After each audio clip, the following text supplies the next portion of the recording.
All right. Well, good morning, everyone, and thank you for having me. So I just want to start off with how many of you have heard or seen the presentation on the referendum so far? I know we've been out. All right. Well, that's good. Not as many as I thought, so that's a good thing. It means this will be a little new for some of you, at least. So I'm going to start off on the first one. So what I'm here today to talk to you about is twofold. I'm here to talk to you as the Executive Director of Finance for Austin Public Schools and give you a little information. And then I'm going to take that mantle off and give you why. All right. So we'll start off with our commitment to our students and our community. We went through an extensive strategic plan this year, brand new strategic plan under Dr. Page and the board. And we came out of that plan through a lot of stakeholder input with inspire, empower, and accelerate. We're coming out of COVID. We were languishing. And now it's time to come out of that. It's time to thrive. It's time to accelerate and move forward into the future. In Austin Public Schools, our vision is we are preparing all learners to make a difference in the world. And here in Austin, some really cool things that we have going on. We have over 5,000 students attending our district between our 8 buildings, and we have over 800 faculty and staff. One of the things that makes Austin really unique is that it is a district that is extremely diverse, and it is one of the few that is going to projected to continue to grow over the next 10 years. Our enrollment has increased over 13% since 2011. If you could hit, thank you. 2 more. 55% of our Austin students are a member of an ethnic minority, and we have over 45 spoken languages in our school district. In my last district that I joined the team here in this last October, my last district, we had 5 spoken languages, but yet we had a similar majority of minority students. For 36% of our students, English is not their primary language. So we have a long-term vision for our future. As we said, the board engaged in the strategic planning process over the last school year. We came up with 4 priorities. So to provide support and resources for every student, to ensure a safe and welcoming learning environment, to build strong Packer qualities in every student. And we landed on communication, contributor, learner, responsible, and resilient. So that will culminate in what we call the Packer profile. And then to demonstrate excellence in financial stewardship, or as we call it, excellence in resource management. How are school districts funded? This is something that time and time again, I was an auditor in my past life. I call myself a recovering auditor at a CPA firm. Something that I've really found, and I worked with everything from electric utilities to city governments to small businesses to not-for-profits. And one of the most unique things is the way that school districts are funded, specifically here in Minnesota. Nearly 80% of our revenue comes from the state. I know it looks a little funky right now when I'm saying 80% and you see 74 and 10. Well, all of us in business know that this little thing called the CARES Act and the ESSER money came along, and that really hit a flux in our funding mechanism. So while we might have normally been at maybe a 4 or 5% in federal funding on any given year, that's where this shift has taken place. And then on our local side, that comes from not only our levies from our local taxpayers, but also from non-federal grants. So anything that could be a local grant. I think our partners at the partner. So next. All right. So here's where we need to talk about the operating levy and where Austin is and where we're going. So when we look at Southern Minnesota and other school districts, as the state continues to lag in keeping up with inflationary increases in our state formula, so funding per pupil, we have to rely on local operating levies. And over the course of time, especially with the lack of passing of the last 2 operating referendums, we have gotten to a point where we are at 4270.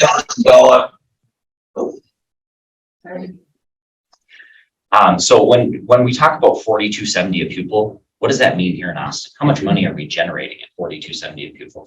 It's about $238,000 a year. The district is looking at a $3 million deficit in the coming year.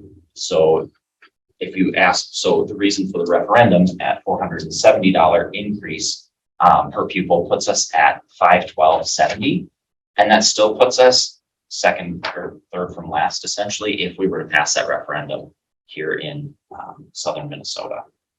And that would generate about additional $2.4 million for the district. So what are our financial challenges? As I've alluded to and probably said a couple times to you guys already, state funding, it hasn't kept up with inflationary increases for our educational needs. And the district has been looking at the budget deficit over the last, I would say at least 5 years. We've made incremental operational changes over that time to address the deficit, but it does get to a breaking point where you just can't meet the need without making significant budget adjustments. So the big reason why we avoided the deep budget cuts was when COVID came along. So after we asked for the last referendum that failed, COVID hit that next year, and then we got this big infusion of one-time money from the federal government, and that has allowed us to maintain operations for the last few years without having to come back for an operating referendum. So as we're aware, these one-time funds, they are coming to an end, and without this additional revenue, we will go through a massive budget cut process, like I said, to the tune of approximately $3 million.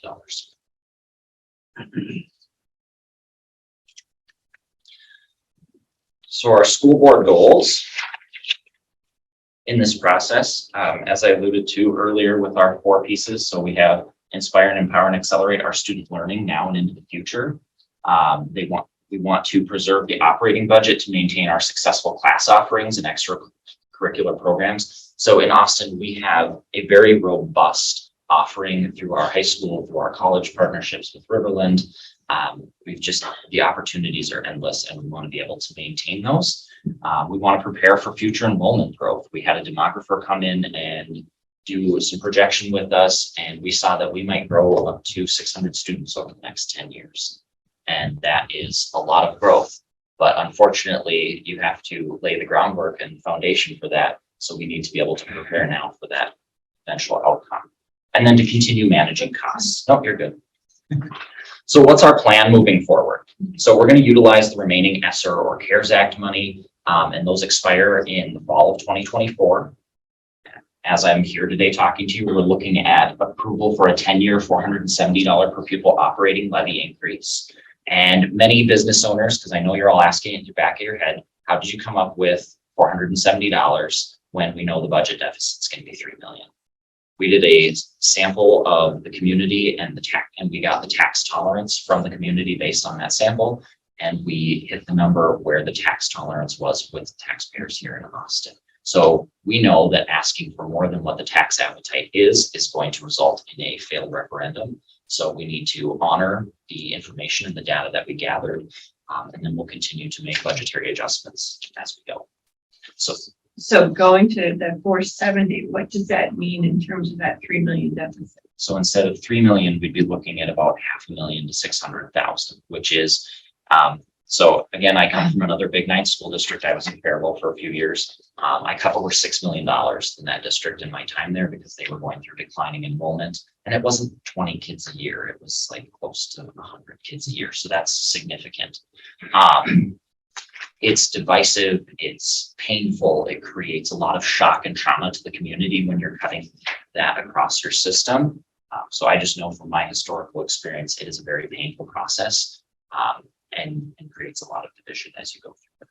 So with the 470, you're still going to be facing some trimming that you have to do. Yes, but $500,000 is as you saw earlier, on a $78 million budget. $500,000 is something that is tenable. $3 million is very shocking, especially when you start looking at the different restrictions that come with our money. That $78 million is adult general operating money, right? That's heavily restricted money. And then there's probably, 30-40% of it that we can use towards just general operating discretion, right?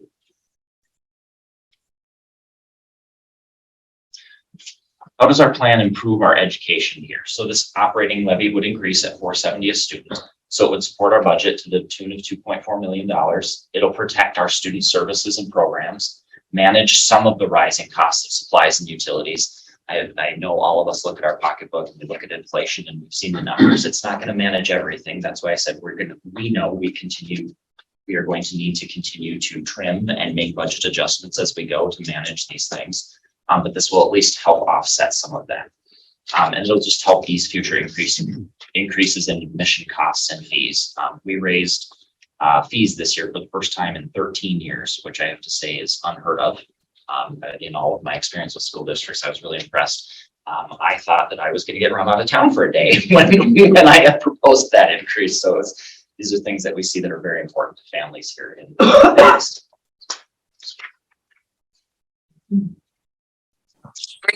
So, the choice on November 8th, if voters approve it, that'll stabilize our budget and preserve staffing levels.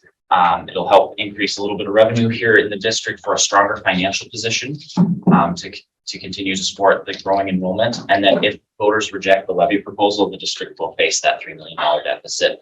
And what that process looks like has yet to be determined, but we are in the process of starting that. And you might ask why we didn't come out and just say, here's who's going to get cut and why. And again, from my previous experience, all that does is create animosity, anxiety. Nobody wants to go to work and know that next year we're going to cut 20 teachers. Well, in union agreements, that means it's the last 20 people to join the team that are the lowest on the totem pole. So that's an anxiety level we're not willing to commit to at this time. I don't think that that does anything good for our morale or for our staff here in Austin. So that's why you don't see a list line item out by what we're talking about cutting for next year. How long is the referendum in place? 10 years. And so during that 10-year time, you can't come back and ask for a second referendum? We absolutely could if we needed to. Yep.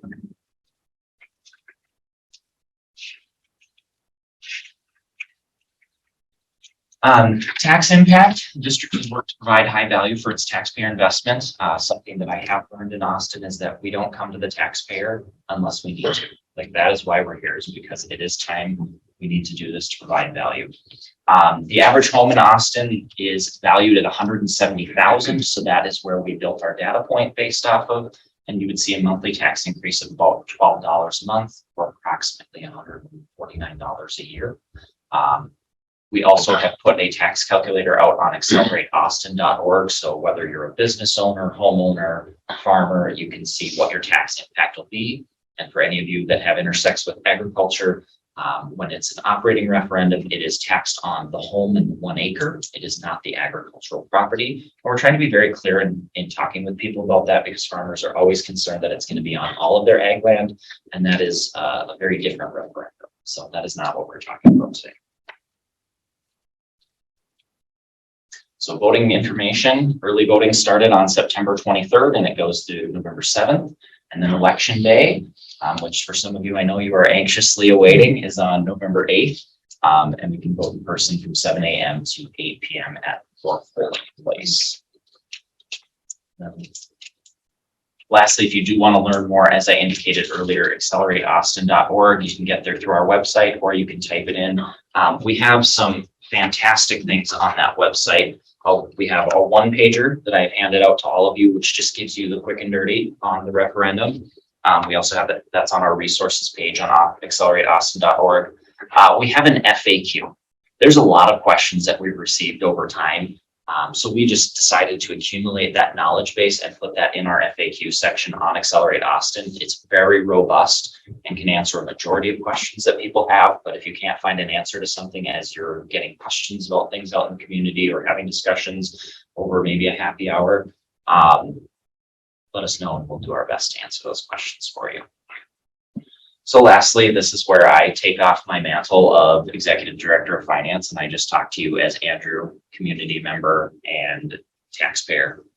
This referendum is so vital to our continued success here in Austin. We have such a unique thing going on here. As I said, I'm a recovering auditor. I used to work with 43 school districts across Western Minnesota. I was formerly with Medford, formerly with Faribault before I came here, and I couldn't be happier to be here in Austin. It's a fantastic city. It's a fantastic school district. Without this referendum, the impacts on students will be significant. The class sizes will continue to increase. And while I hear that, class sizes of 22, 25, 30, even have a few class sizes over 40 or a few more than that, the kids of today are not the kids of yesteryear, where 22 kids in a classroom was 22 kids in a classroom. Today, 25 kids in a classroom is like having 30 kids in a classroom. Behaviors are up there. There are just different challenges today that our teachers deal with. And coming out of COVID with the mental health, we feel like really our adults are about a year behind seeing the mental health impacts from COVID. So it's a different ballgame. It's a different world that we're living in here in public schools. So that's just my here, Andrew, the human being in front of you talking to you today, pitch on the referendum. So with that, any questions for me about the referendum presentation, questions about us in public schools? I'd be happy to entertain those for you. Just go ahead.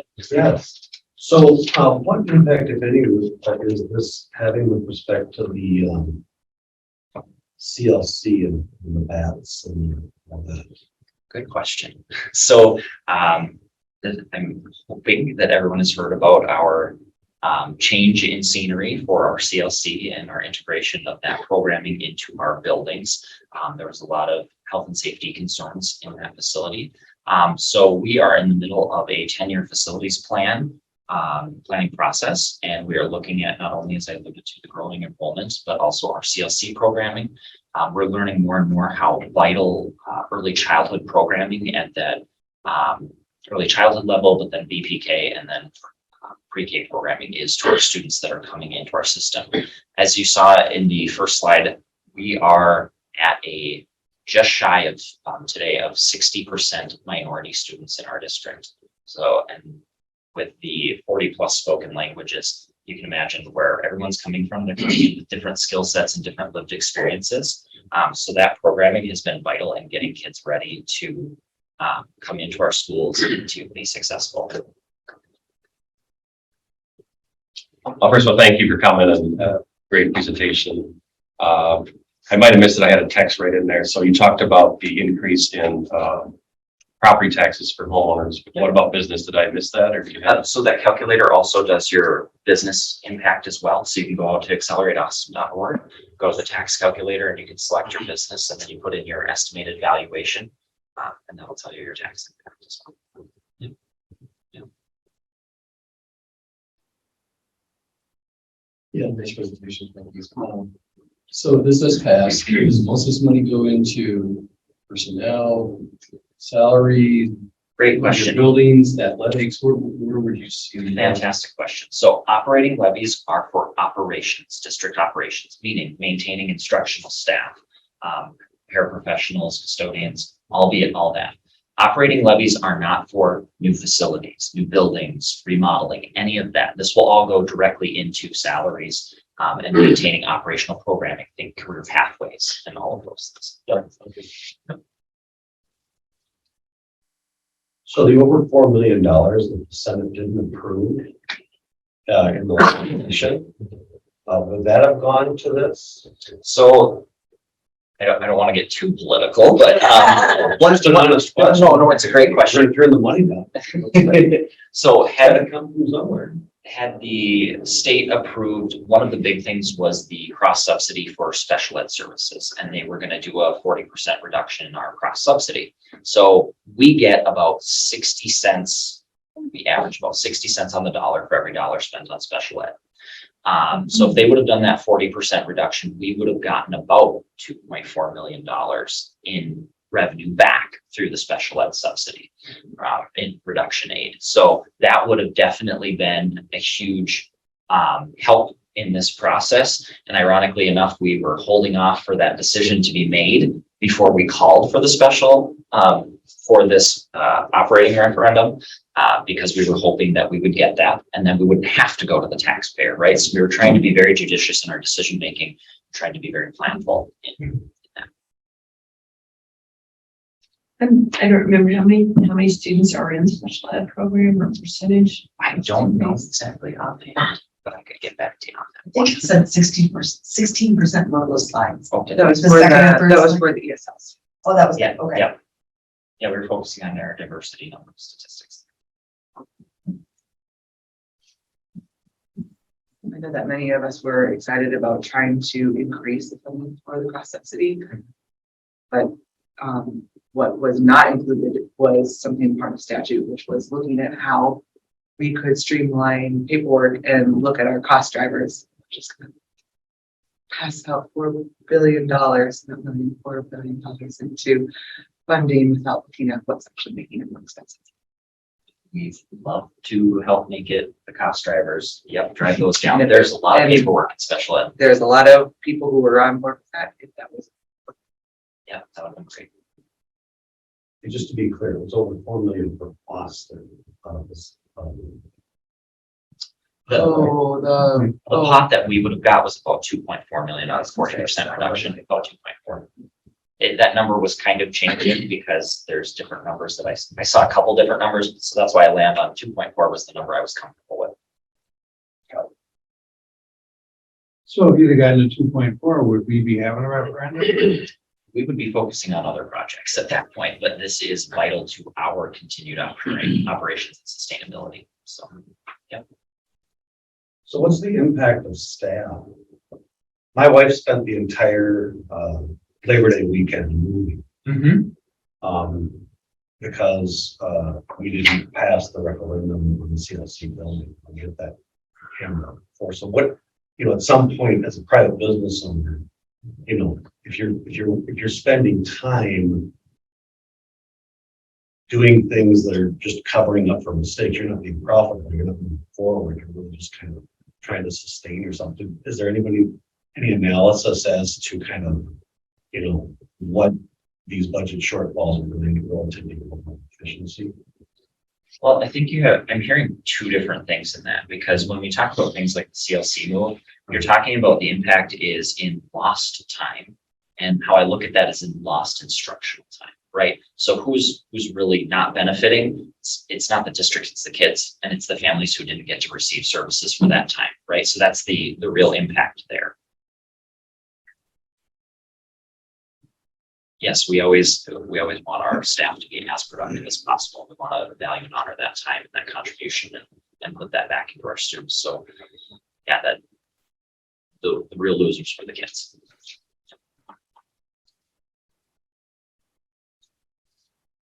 Does anyone online have a question? I have a couple Mike? questions. Hi, good morning. Maybe just talk for a minute about the Austin online program. How does that factor into the budget over the next few years? Are there projections built in for the growth of that program? So I really appreciate that question, Mike. So Austin Online. So after COVID or during COVID, there was a big push statewide to go to online programming, and all of the districts that went that route used their ESSER and CARES Act money to go towards online programming. So we are also doing that same. I inherited that when I came here. So that will make that sustainable and not an impact on the general fund until that money expires. So what have we done here in Austin to be unique and to try and really drive that, especially in the wake of hearing that Mankato Public Schools walked away from online schools, online schooling, and so few other districts. So what are we doing? We're marketing to those kids. We're trying to pull them in. So how it impacts Austin is every time I get a new kid from outside of our district and open enrollment, I get more money here in Austin. So that only benefits the general fund and the taxpayer here in Austin. So we have moved the principal over there full time so that she can split her time between what we call targeted services and online schooling. And in that, she is marketing out across the state and bringing in students. So she's been pretty successful. I don't have the exact numbers, but as you all know, it's a process and we need to start somewhere. So this year was really our full build out year in going on that. So that gives us through the fall of 2024 to make that a really robust program. In moving that principal out, we already saw the value add in that she brought in a particular software that will work really conducively to students who are fully online, as well as putting in robust supports for students because any manner of student could be trying to access that. What we aren't doing is we aren't focusing on having kids be part-time in the high school and part-time online.